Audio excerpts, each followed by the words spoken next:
Hey everyone, Scott here to discuss Sherlock Gnomes, featuring the voices of James McAvoy, Emily Blunt, Mary J. Blige, Chiwetel Ejiofor, forgive me if I said the name wrong, and Johnny Depp, directed by John Stevenson.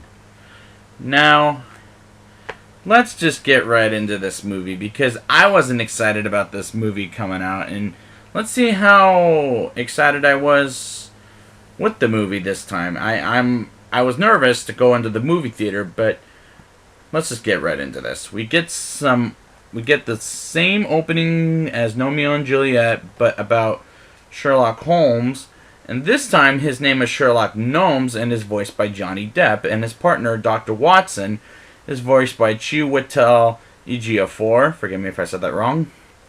And I like both of them as characters, and they go after Moriarty,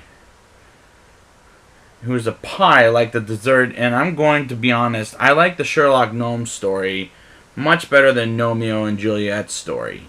Romeo and Juliet, returned by James McAvoy and Emily Blunt, and their friends are the least interesting thing about the movie.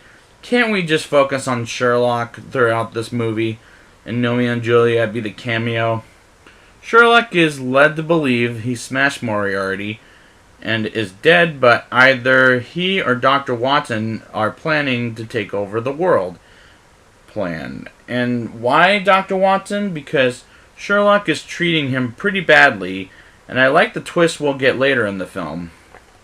Romeo tries to find a flower that he wants to give to Juliet for putting in the garden, in the new garden they just moved into, and are leading the gnomes now, and while they have an argument about who can wait, Romeo and Juliet's friends get captured, and we won't see them until somewhere near the end of the movie, until they meet Sherlock and Dr. Watson. And that whole sequence was a good way to refresh a poor movie, but it still didn't excite me as much as the Sherlock story. I like the backstory of how Sherlock and Moriarty became enemies, and I always wondered why there were enemies, just to be clear.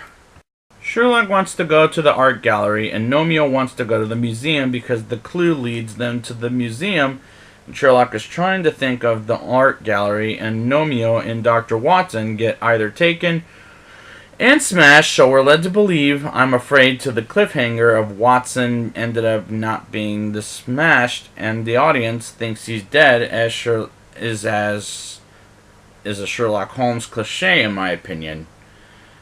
I thought Sherlock and Juliet disguised as a squirrel was a little family film cliche as far as comedy goes, but chased by a dog was pretty stupid. Irene, voiced by Mary J. Blige, is an okay version of Sherlock Holmes' love interest, Irene Adler. And I like her singing voice, and I know why she's here for Sherlock reasons, but the character unfortunately was wasted here.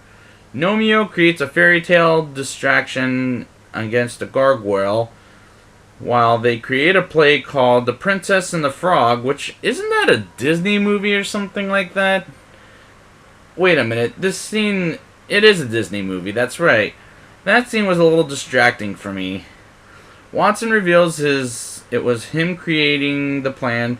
Nope, that's wrong. The gargoyles say Moriarty is alive and well, and get the gnomes stuck on the opening of the bridge in London and crushes them, and that as his evil plan. Didn't make a lot of sense for Sherlock reasons, and it makes sense for gnomes reasons, and the Sherlock versus Moriarty fight felt very cartoony, but this is a cartoon, so I will forgive it for that. Now it's time for the rating. I'll give this movie a 5.3 out of 10.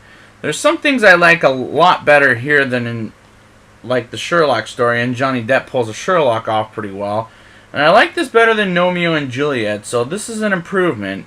And I would recommend this for the kids. Not so much for the adults, but maybe if you had kids of your own, take them to go see it. So I'd like to thank you guys for joining me, and until next time, Romeo, oh Romeo, wherefore art thou, Romeo?